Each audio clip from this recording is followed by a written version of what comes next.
नमस्कार। त्रिनेत्र चूरू अपडेट लेकर हाजिर हूं मैं विनीता शर्मा और आइए अब नजर डालते हैं आज की अपडेट्स पर। कोरोना की विभीषिका के बाद अब जिंदगी कुछ पटरी पर लौटती हुई नजर आ रही है। वैश्विक महामारी कोरोना ने क्या आम और क्या खास सभी के जीवन को काफी प्रभावित किया है, विशेष रूप से मध्यम वर्ग व खेती किसान कर पेट पालने वाले परिवारों को। वहीं दिहाड़ी मजदूर कर परिवार चलाने वालों की तो इस कोरोना काल ने कमर ही तोड़ दी है। वहीं इसका उदाहरण चूरू जिले की सरदार शहर की कृषि उपज मंडी के रूप में देखा जा सकता है। यह कृषि मंडी बीकानेर संभाग में बड़ी मंडियों में गिनी जाती है, लेकिन जैसे ही कोरोना काल शुरू हुआ, इस मंडी पर निर्भर परिवारों का जीवन ही अस्त व्यस्त हो गया। कोरोना काल से व्यापारियों का 70% व्यापार खत्म हो गया। कि गवर्नमेंट भी क्या है, व्यापारियों की तरफ देखती नहीं। यहाँ मंडी टैक्स ऑल ओवर इंडिया में राजस्थान में सबसे ज़्यादा है और ये कृषि केंद्र ये और लगा दिया 1%। इसे व्यापार काफ़ी प्रभावित हुआ है। राजस्थान की सभी 257 मंडियाँ बंद भी है इसी मंडी टैक्स के विरोध में। अतः हम सरकार से निवेदन करते हैं ये हटाया जाए और राजस्थान की जगह जैसे यूपी, एमपी, हरियाणा में मंडी टैक्स नहीं है, उसी तरह राजस्थान को भी कृषि मंडी टैक्स से मुक्त किया जाए। वहीं देश भर से सरदार शहर की इस कृषि उपज मंडी में मजदूरी करने के लिए मजदूर आते थे। विशेष रूप से 600 के आसपास यूपी, बिहार व पश्चिमी बंगाल के मजदूर यहां काम करते थे। लेकिन कोरोना के चलते कृषि उपज मंडी बंद हो गई है और इन परिवारों को अपने गांव, अपने शहर की ओर पलायन करना पड़ा। अब इस मंडी में 100 के करीब ही मजदूर काम कर रहे हैं, जिसके चलते यहाँ के व्यापारियों को भी भारी परेशानियों का सामना करना पड़ रहा है।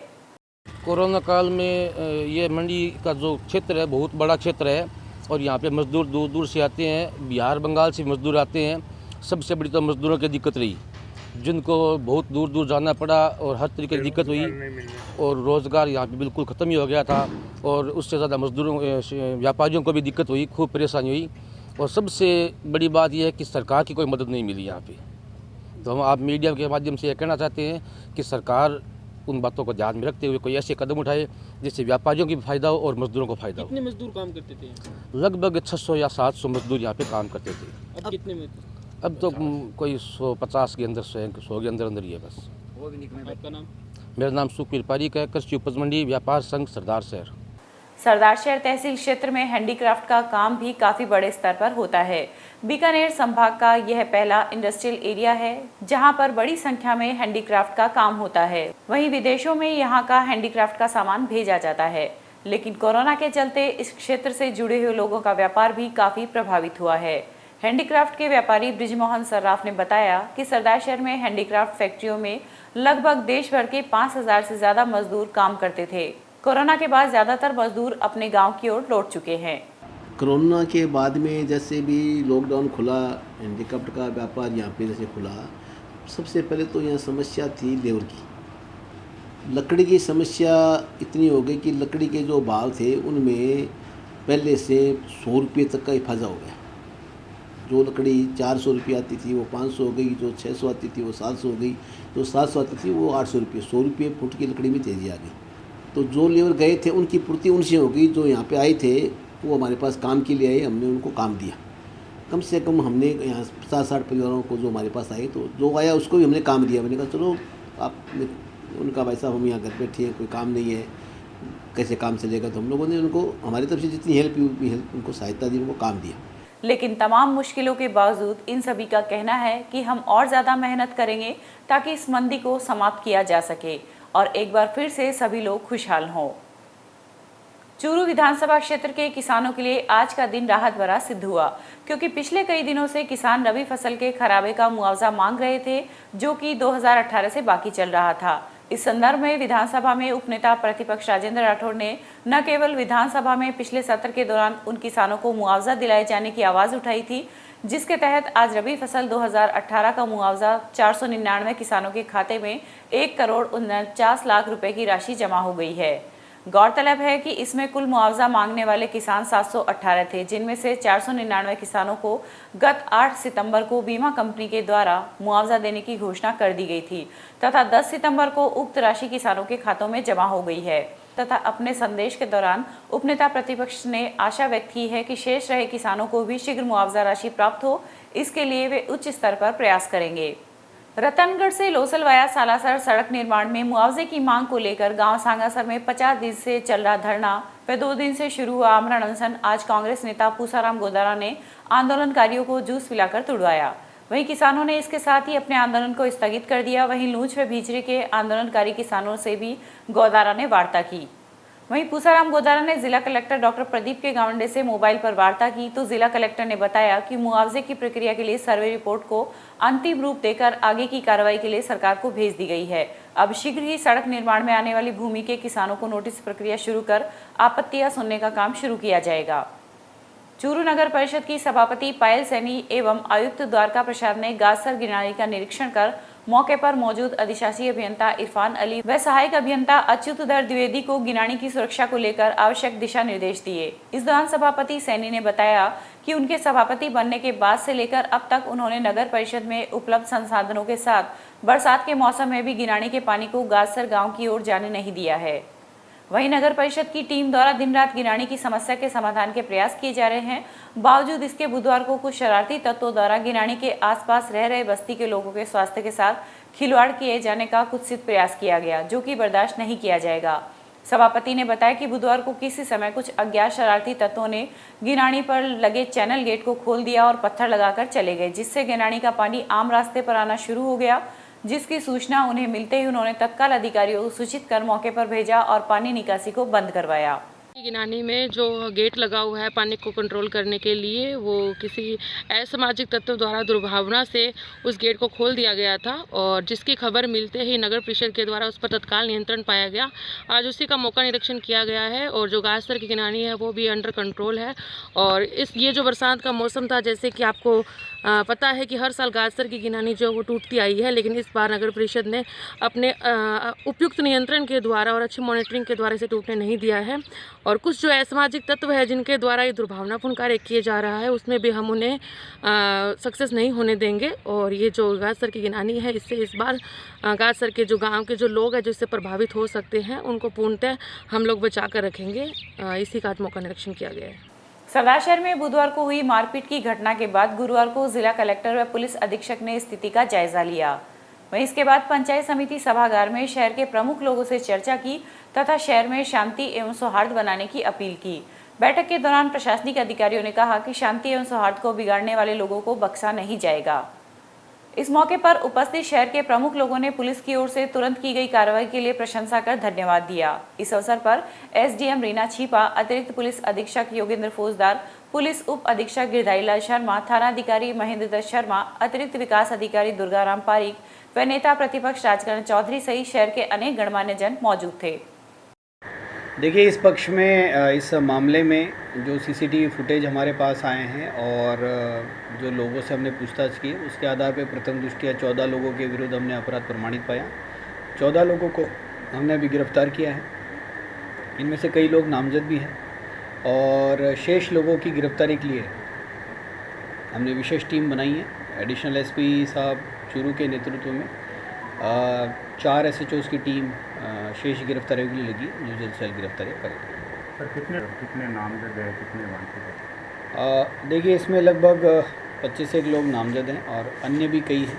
अभी जैसे हमारे पास इस प्रकरण की घटना की सीसीटीवी फुटेज और अन्य साक्ष्य आ रहे हैं, उसके आधार पे हम छट्टी कर रहे हैं। जो लोग इन्वॉल्व हैं उनका हम अपराध। क्या वजह रही है इतनी बड़ी घटना? देखिए, अभी ये मामला अनुसंधान में चल रहा है। प्रथम दृष्टया ये 2 लोगों के बीच का आपसी विवाद सामने आया है और जिसको एक धार्मिक रंग दिया गया है, परंतु अभी तक की जांच से ये स्पष्ट है कि ये धार्मिक एंगल नहीं होकर 2 व्यक्तिगत व्यक्तियों की ये व्यक्तिगत लड़ाई है।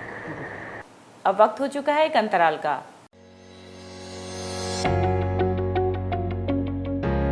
अगर आप चाहते हैं अपने बच्चों का भविष्य सुधारना, तो चले आइए new Rajasthan school Bisau, CBSE 10+2 English medium school and hostel, play group और KG से 12th तक इंग्लिश मीडियम, छोटे बच्चों का सबसे अच्छा अंग्रेजी माध्यम विद्यालय, कला, विज्ञान और वाणिज्य के क्षेत्र में सर्वश्रेष्ठ CBSE school, physics, chemistry, bio और कंप्यूटर की अत्याधुनिक लैब, प्राकृतिक वातावरण वाला विशाल हवादार विद्यालय भवन व खेल मैदान, अनुभवी स्टाफ, समस्त सुविधाओं से युक्त छात्रावास, बच्चों के परिवहन हेतु नई बसों की विशाल श्रृंखला, एकेडमिक शिक्षा के साथ साथ सैनिक, मिलिट्री, नवोदय, स्पोर्ट्स स्कूल की विशेष तैयारी, satellite based learning programme and digital classes.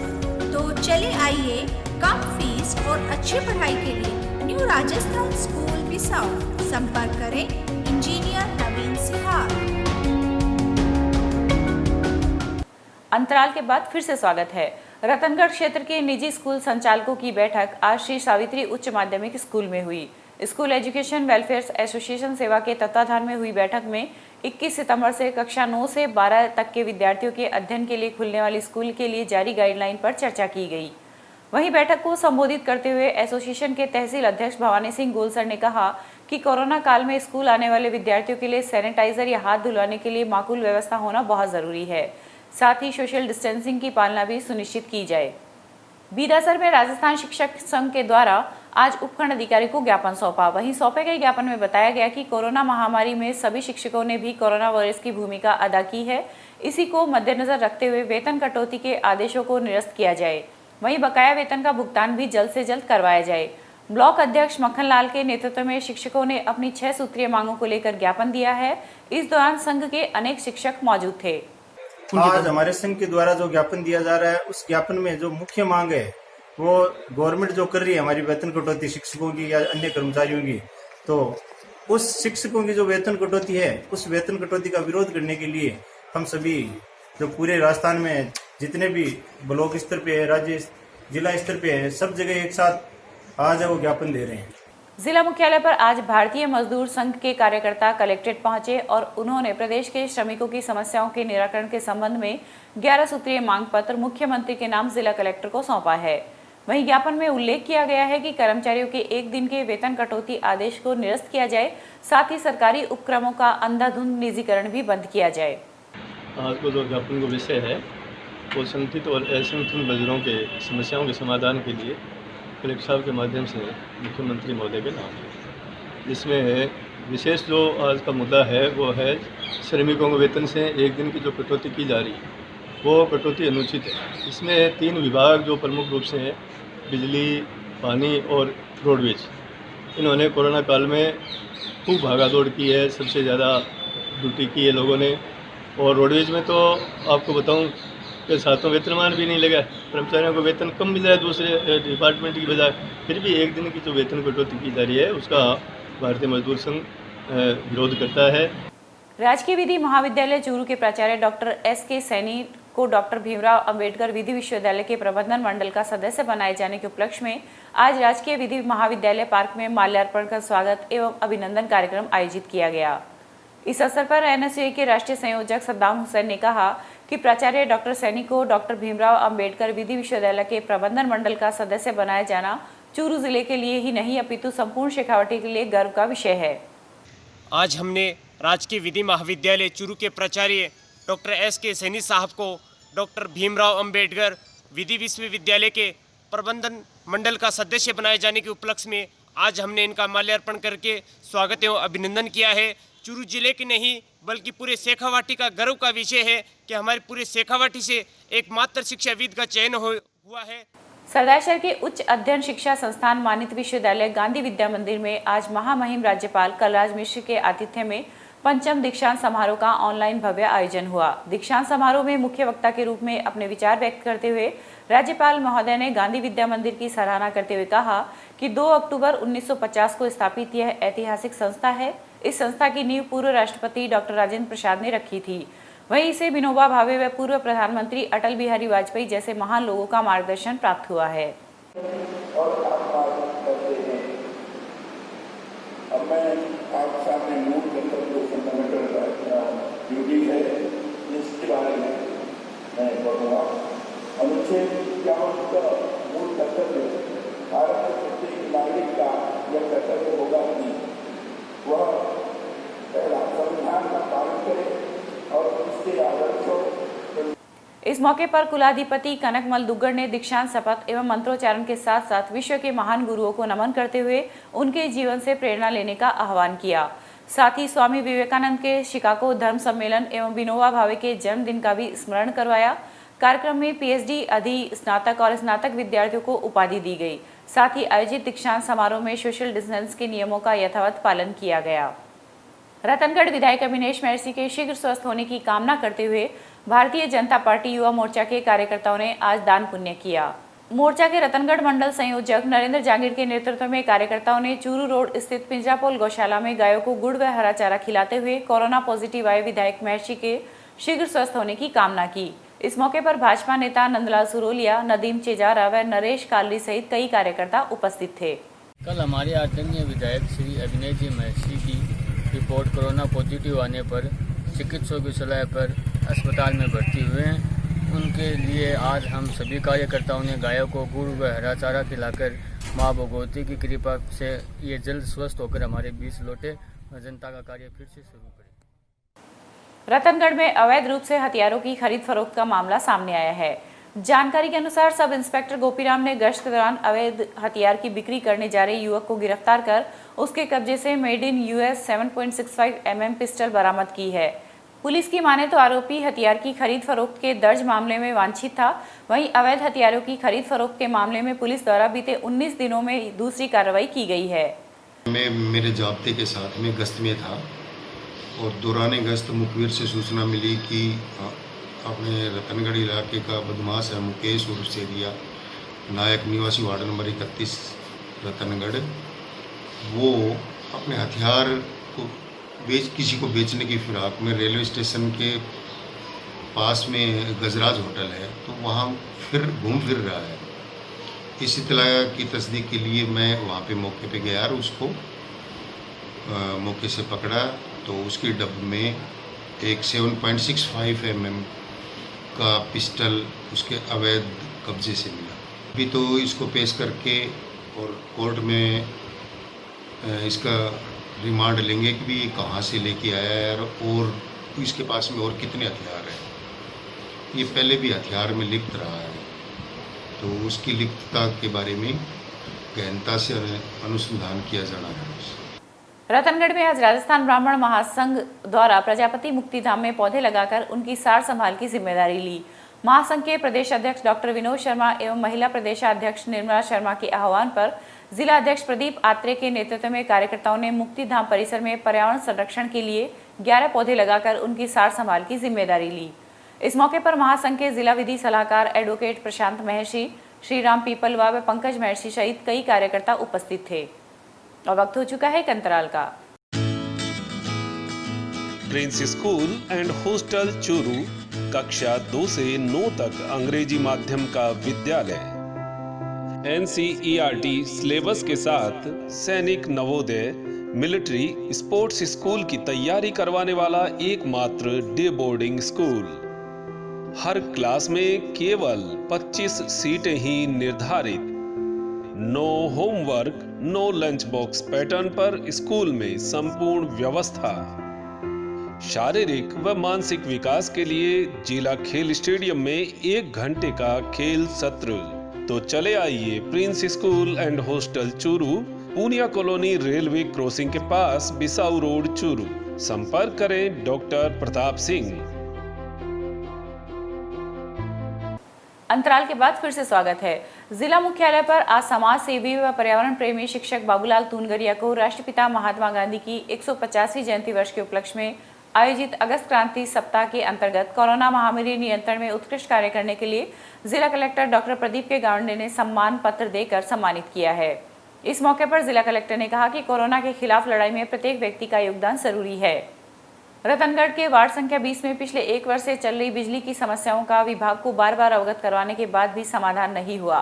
इसको लेकर निवर्तमान पार्षद सुमन भार्गव ने न्यू लिंक रोड GSS में आयोजित शिविर में अधिकारियों के समक्ष समाधान की मांग की। वहीं विभाग ने निवर्तमान पार्षद को शीघ्र ही समस्या के समाधान का आश्वासन दिया है। इस दौरान सुमन भार्गव ने अपनी 11 सूत्रीय मांगों के लिए एक ज्ञापन भी सौंपा है। कोरोना महामारी को नियंत्रण करने के लिए बीसीएमओ डॉक्टर एहसान गौरी के नेतृत्व में आज डॉक्टर एमएच मंसूरी, डॉक्टर कविता माहिज, डॉक्टर शशांक चौधरी व डॉक्टर इमरान गौरी आदि के द्वारा शहर में कुल 441 लोगों की सैंपलिंग की गई।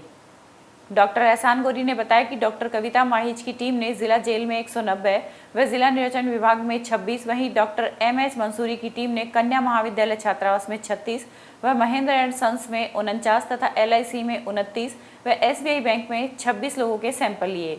वहीं डॉक्टर इमरान गौरी की टीम ने TT कॉलेज में 22 व महेंद्र एंड सन्स में 13 व डॉक्टर शशांक चौधरी की टीम ने वार्ड नंबर 24 में 30 व ऊटवालिया गांव में 20 लोगों की सैंपलिंग की गई है। आज चूरू खंड के द्वारा 3 सैंपलिंग टीमों का गठन किया गया। तीनों टीमों को अलग अलग लोकेशन पे भेजा गया। कुल 400 से ज़्यादा लोगों की जांच अभी तक की जा चुकी है। अभी शाम को ट्रॉमा सेंटर पे जांच करना बाकी है।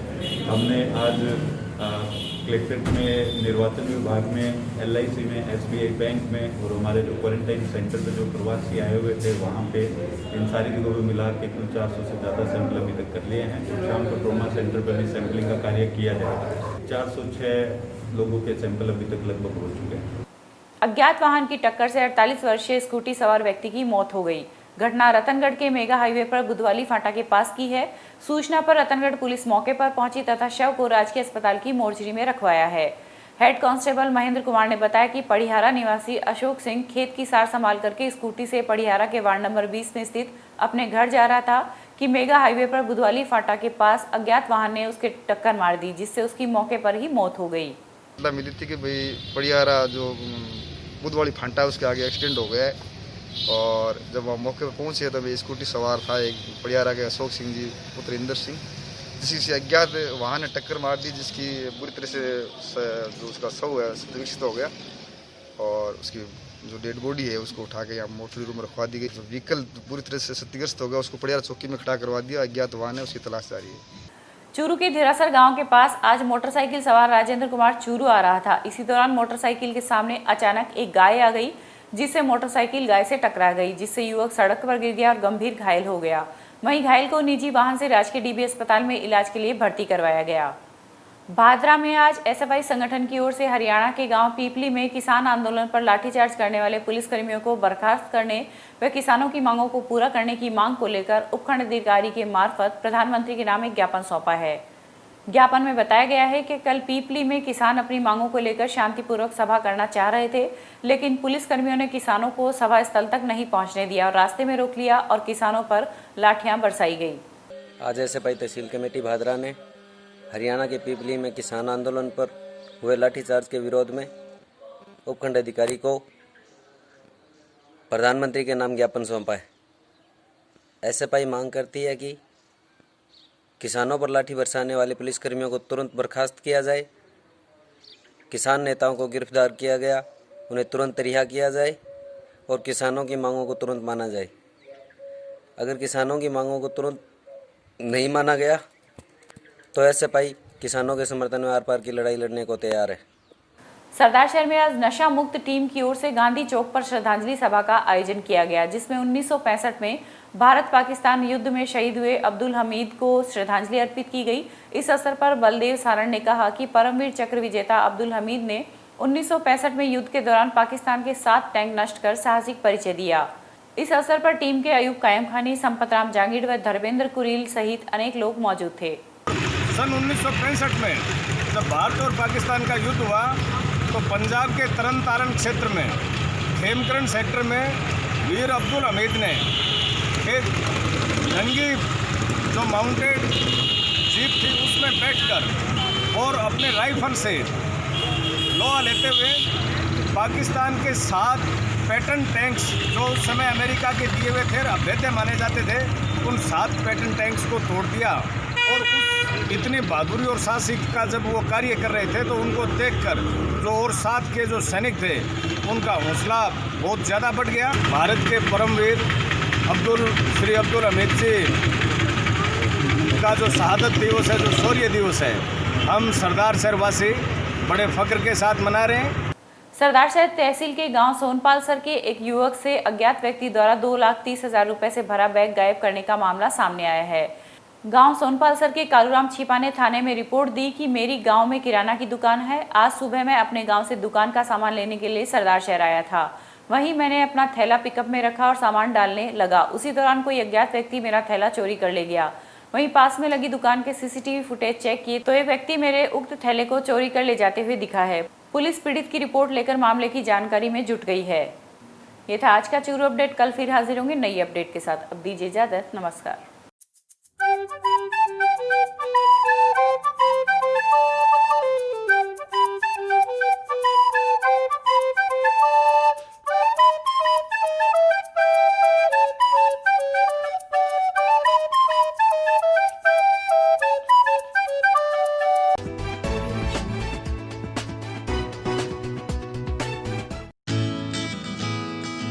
Prince school and hostel Churu कक्षा 2 से 9 तक अंग्रेजी माध्यम का विद्यालय। NCERT सिलेबस के साथ सैनिक नवोदय मिलिट्री स्पोर्ट्स स्कूल की तैयारी करवाने वाला एकमात्र डे बोर्डिंग स्कूल। हर क्लास में केवल 25 सीटें ही निर्धारित। No homework, no lunch box pattern पर स्कूल में संपूर्ण व्यवस्था। शारीरिक व मानसिक विकास के लिए जिला खेल स्टेडियम में 1 घंटे का खेल सत्र। तो चले आइए prince school and hostel Churu, Puniya colony railway crossing के पास, बिसाऊ रोड चूरू। संपर्क करें डॉक्टर प्रताप सिंह।